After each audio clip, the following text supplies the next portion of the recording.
There are many things that a macro photographer needs other than a camera and a lens. So here are my top 5 things that a macro photographer needs to have that are not camera gear. My name's Joe, by the way. I'm a macro photographer, which means I take large images of tiny things. So the first thing a macro photographer needs, in my opinion at least, is a pair of scissors. Scissors can be incredibly handy when you're out in the field trying to take a picture.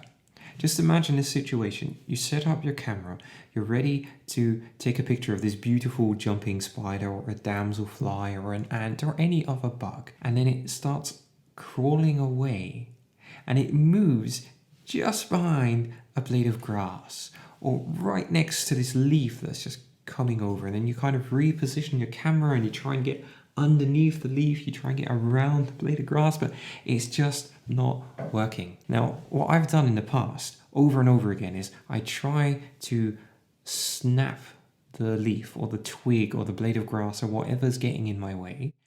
Doing that normally startles the insect and it just flies away or runs away or jumps away or whatever. And that's where a pair of scissors comes in as an extremely helpful little tool. You can just carefully snip away the blade of grass or whatever is intruding on your frame to get a nice clear view of the bug you're trying to shoot. The second thing a macro photographer needs, or at least the second thing that I find extremely helpful when I'm out in the field taking pictures, is some sort of colorful background. The easiest way to go about this is to paint your own backgrounds. Like I have 2 different versions here, for example. I tend to use one warm background, one cold colored background, because the background in macro photography, when you're down at 1:1 magnification or even closer, is just a blurry mess.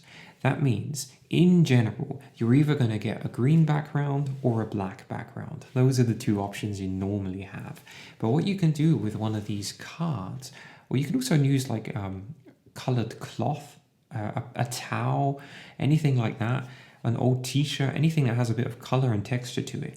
If you just slide that between your camera lens and your subject, then you can create a rather unique background. You can add a pop of color to the insect you're shooting, which can really change the whole image in a positive way. So that really comes in handy especially when you have a shot where there's nothing in the background. Typically, if you're using a flash and there's nothing in the immediate background of your macro photo, you're going to end up with a black background.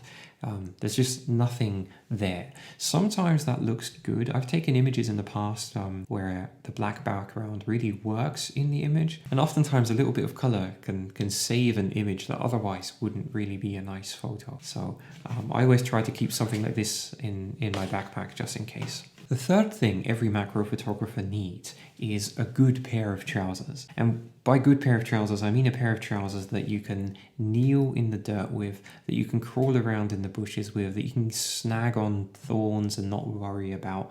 A pair of trousers that are allowed to rip, are allowed to get dirty, and you don't really care about them. Because if you want good photos of insects and spiders, you're going to have to crawl around on the floor. There's no other way around it. In the past, I've seen people do it. I've made that mistake myself. I've gone out into the field wearing shorts. It's a stupid idea, and every time I do it, I regret that decision. Long trousers are the way to go. That way you can kneel down in stinging nettles and not worry about them. You can crawl around in the mud, and everything works well. And as a bonus tip, make sure you tuck your trousers into your socks. I know it's a weird fashion choice, but believe me, it will keep out the ticks. Ticks are everywhere. They're my worst nightmare and my greatest enemy, and I've had a lot over the years. And one of the most reliable ways to keep them off your body is sticking your trousers into your socks. The fourth thing every macro photographer needs, at least in my opinion, is one of these.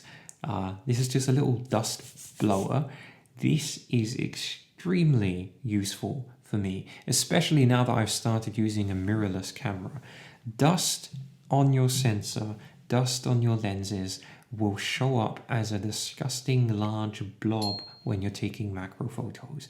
That's why it's very important to keep your sensor clean, and this is the easiest way to do it. I just generally have the habit that when I switch my lenses, I take the blower and I just blow on the sensor a few times, and I blow on the back of the lens and I blow on the front of my lens. And since I've been doing that, I've never had any dust issues, anything pop up on my photos that I didn't want to have there. It used to be such a problem for me, and I was always reluctant to buy one of these. I don't know why. This cost like €5 and it's absolutely solved the dust problem for me. I can highly recommend just a generic dust blower from any online shop. Just buy one, it's definitely worth it. The fifth thing every macro photographer needs is a backpack. All right, I know you probably think, oh, that's kind of obvious. Every photographer has a backpack to carry around the camera and the lenses and everything else we need.